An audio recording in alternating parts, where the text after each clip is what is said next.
Hello, my name is Mark McGrath of McGrath Communications Group, and I want to welcome you to MedSpeaker, the app dedicated to assisting healthcare professionals to prepare and deliver medical presentations. Whether you are delivering prepared material for a promotional or a CME presentation, or developing your own content for something like grand rounds or staff training, MedSpeaker will help you think and plan strategically for your presentation, organize and prioritize your thoughts, as well as serve discreetly as your speaking notes. In this demonstration video, I'll provide you a brief overview of MedSpeaker's features, as well as walk you through how to use this powerful little app. Let's get started. As you launch your MedSpeaker app, the first thing that you notice is that you are taken to the presentation's home screen. This page will list the various presentations you have created in MedSpeaker.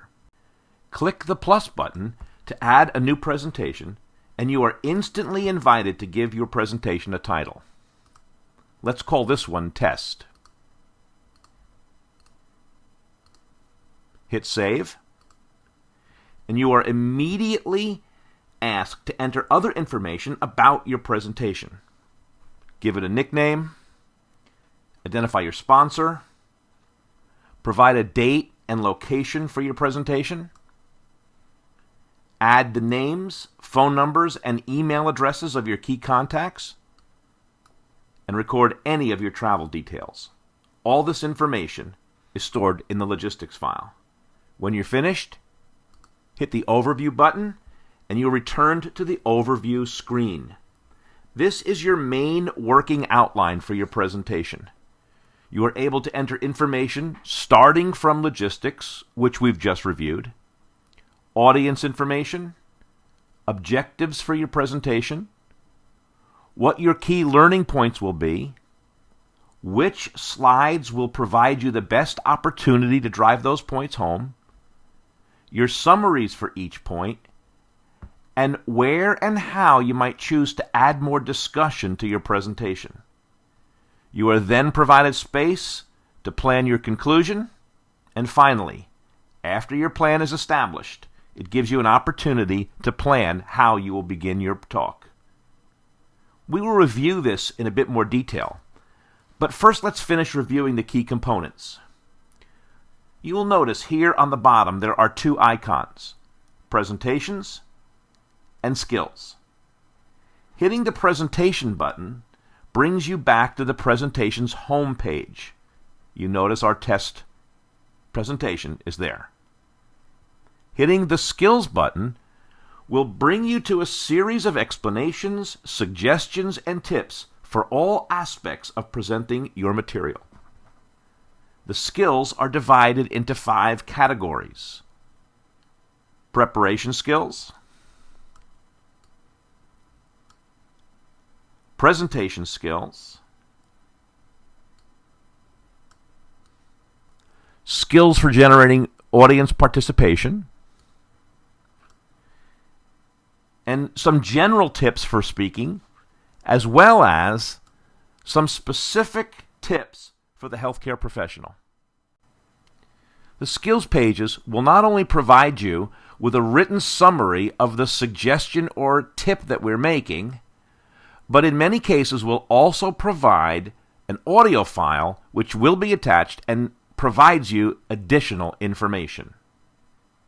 So from the skills page, when you're done, hit the Presentation tab, and you come back again to your presentation homepage. Again, if you want to delete a presentation, you hit the Edit button, delete a presentation. When you're finished, you're back to the rest of your presentations. Let me quickly review the demonstration presentation I previously created so that you can see how all the pieces work together. Notice that when I hit the demonstration title, I am taken to my speaker's notes. Here, all the information I have already entered is displayed in the order I will present it. The logistics and the audience sections are collapsed. One click, and I can review all of the pertinent information. Click again, and they are collapsed. I might want to do that prior to a presentation just to quickly review the details as well as who's going to be in my audience. As I scroll through the presentation, my objective is the first thing I read. Following that are my notes on my introduction. An interactive portal I inserted. In this case, I will have the audience introduce themselves. And here's the language I might use. I'm then going to hit my first key learning point, followed by my one-sentence summary of that point, and the key talking points I want to make during this section. I have also chosen key slides which will help me make that point, and I can see some of the key information about how I will present each of those key slides. Here is another interactive portal I've chosen. At this point, I would like to ask a discussion question of my audience, and here is the question. This again will help me remember and stay focused. I can run through all of the other points in my presentation with the slides, all the other interactive pieces that I would like to use as I run through, and I finish with my notes on the conclusion. So, as you can see, this is a pretty powerful and intuitive little application. MedSpeaker provides you the flexibility to add and show as much or as little information as you'd like, and then can serve both as a review prior to your presentation and your notes while you are actually speaking. We appreciate your giving this a try and would love to hear from you. Tell us how you are using MedSpeaker, what suggestions you might have, and what else you'd like to see. Thank you again, and good luck.